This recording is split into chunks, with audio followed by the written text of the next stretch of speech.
پر ایران د اسرائیل او امریکا د بریدونو یو میاشت تیریږي، خو د ایران توغندي او ډرونونه په خلیجي هیوادونو په ځانګړي ډول سعودي عربستان کې هم دوام لري.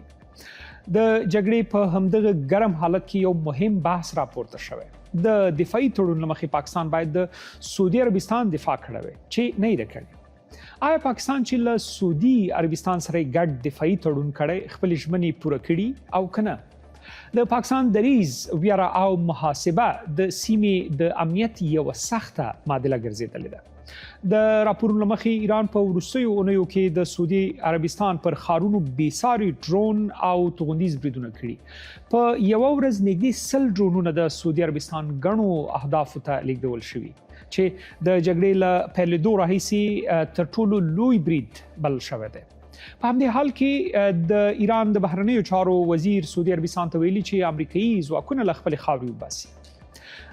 پاکستان د سعودي، ترکیې او مصر د بهرنیو چارو وزیرانو کوربه هم دی چې موخه یې د جګړې د کمولو لپاره ډیپلوماټیکه لار لټول دي. اسلام آباد اعلان کړی چې د امریکا او ایران د سولې د خبرو د کوربتوب لپاره چمتو دی، خو د اسرائیل د بهرنیو چارو وزارت ویلي چې پاکستان یوازې غواړي ځان مهم وښيي.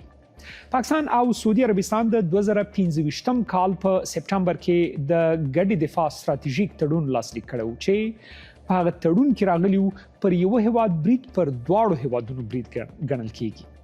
خو دغه موافقه د ناټو په څیر د بیړنۍ پوځي مرستې ضمانت نه کوي، بلکې د سیاسي، امنیتي او استخباراتي همکارۍ پراخ چوکاټ دی. د سرچینو له مخې دا تړون له پیله تر ډیره د سمبولیک فشار او سیاسي پیغام لپاره و، نه د مستقیمي جګړې او دفاع لپاره. اوس پوښتنه دا ده، آیا پاکستان تړون مات کړی؟ تړون اتوماتیک سرتیري نه غواړي. له همدې امله پاکستان په قانوني لحاظ د جګړې د نه داخلېدو تعبیر وړاندې کولی شي. پاکستان ولې جګړې ته نه داخليږي؟ لومړی مسله یو ناامنه پوله ده چې له ایران سره لري. پاکستان له ایران سره نږدې 900 کیلومتره اوږد سرحد لري او د بلوچستان ناامني په خپله یوه لویه ستونزه ده. جګړې ته داخلېدل ښایي په کور دننه بحران پراخ کړي. دویم اړخ د ایران پر ضد جګړه کول په پاکستان کې د پراخو مذهبي احساساتو له امله بې ثباتي رامنځته کولی شي. په ځانګړي ډول د شیعه وګړو د لوی نفوس له کبله پاکستان ډاریږي چې د اسرائیل په ملاتړ جګړې ته داخل نشي.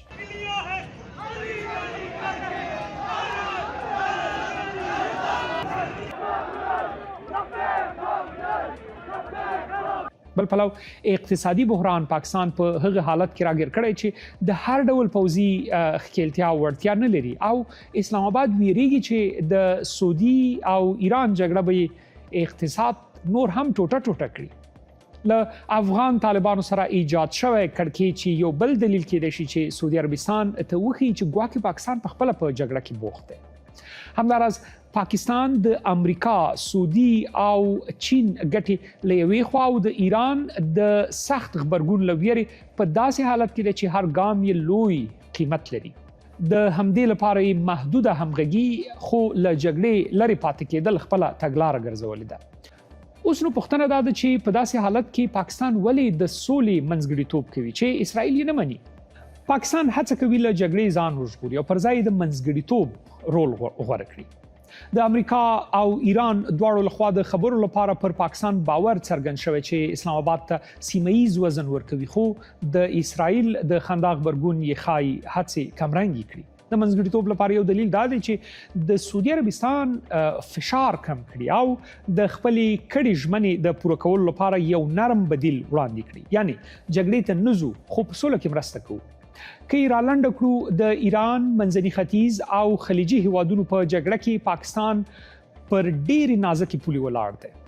که جګړې ته داخل شي د ایران غبرګون به پوله، اقتصاد او داخلي امنیت ولړزوي. که سعودي عربستان ته شا کړي، ریاض به د مالی مرستو او سیمه‌ایز نفوذ له لارې تر سخت فشار لاندې راولي او که بې طرفه پاتې شي د تړون اعتبار کمزوری کیږي.